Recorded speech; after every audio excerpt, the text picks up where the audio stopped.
kami dari kelompok yang beranggotakan Saya Maya Oktaviani, saya Tika Duyanti, saya Bebe Melia. Di sini kami akan mempresentasikan modul ajar pendidikan agama Kristen yang berjudul mewujudkan kasih dalam kehidupan sehari-hari. Modul ini kami rancang untuk siswa kelas 6 SDN Palangkaraya dengan tujuan membantu anak memahami dalam praktik kasih Allah dalam kehidupan nyata mereka. Kami memilih topik ini karena kasih adalah inti dari seluruh ajaran Tuhan Yesus. Firman Tuhan di Yohanes 3 ayat 16 dan Markus 12 ayat 31 menegaskan bahwa kasih adalah dasar hubungan kita dengan Allah dan sesama. Saat ini, siswa SD menghadapi berbagai tantangan, mulai dari kurangnya empati, maraknya bullying, hingga sikap individualis. Itu sebabnya pembelajaran tentang kasih menjadi sangat penting. Selain itu, topik kasih sejalan dengan profil pelajar Pancasila khususnya. Yang pertama, beriman dan berakhlak mulia.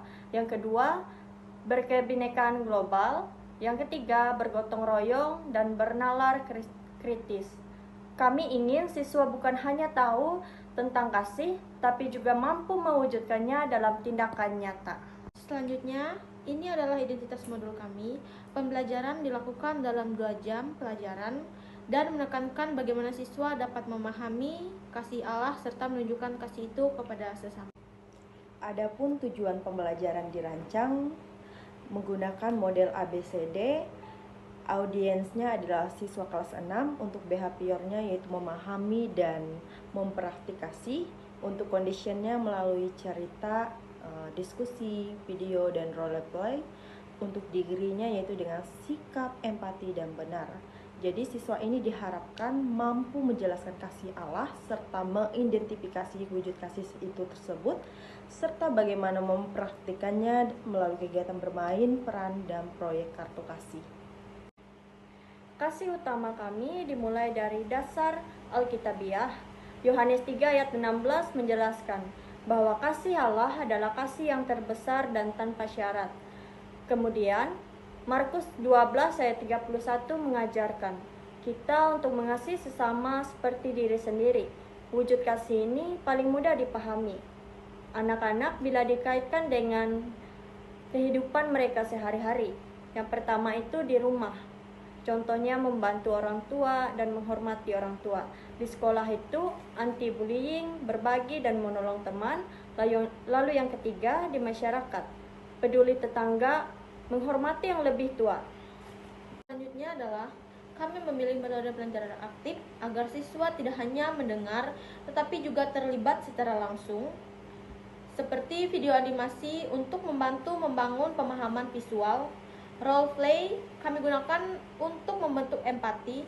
Proyek kasih memberikan kesempatan bagi mereka mengekspresikan kasih secara kreatif. Jadi untuk pertemuan pertama itu fokus pada pemahaman kasih Allah. Jadi anak itu akan diajak bernyanyi, menonton video, membaca ayat, kemudian berdiskusi. Untuk di akhirnya siswa diminta menuliskan 3 hal yang mereka pelajari tentang kasih Allah. Pada pertemuan yang kedua ini lebih praktis. Siswa dibagi kelompok dan diberikan kartu situasi yang menggambarkan kondisi nyata. Misalnya teman jatuh, teman sedih, atau ada anak baru di kelas.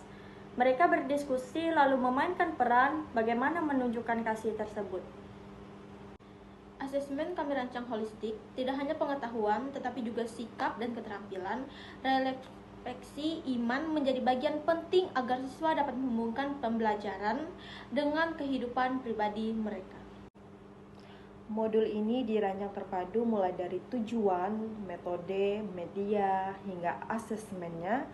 Jadi pembelajaran ini dibuat kontekstual sehingga dekat dengan kehidupan siswa. Kami juga menambahkan proyek dan refleksi untuk menumbuhkan karakter yang berakar pada kasih Kristus tersebut. Selama menyusun modul ini, kami belajar bahwa mengajar pendidikan agama Kristen bukan hanya menyampaikan teori, tetapi juga menghadirkan kasih Kristus dalam pembelajaran. Kami juga berharap modul ini dapat digunakan secara nyata untuk membentuk karakter anak-anak. Demikian presentasi modul ajar kami. Terima kasih atas perhatian dan waktunya. Kiranya Tuhan memampukan kita menjadi pendidik yang menghadirkan kasih Kristus dalam pembelajaran. Tuhan Yesus memberkati. Sampai jumpa.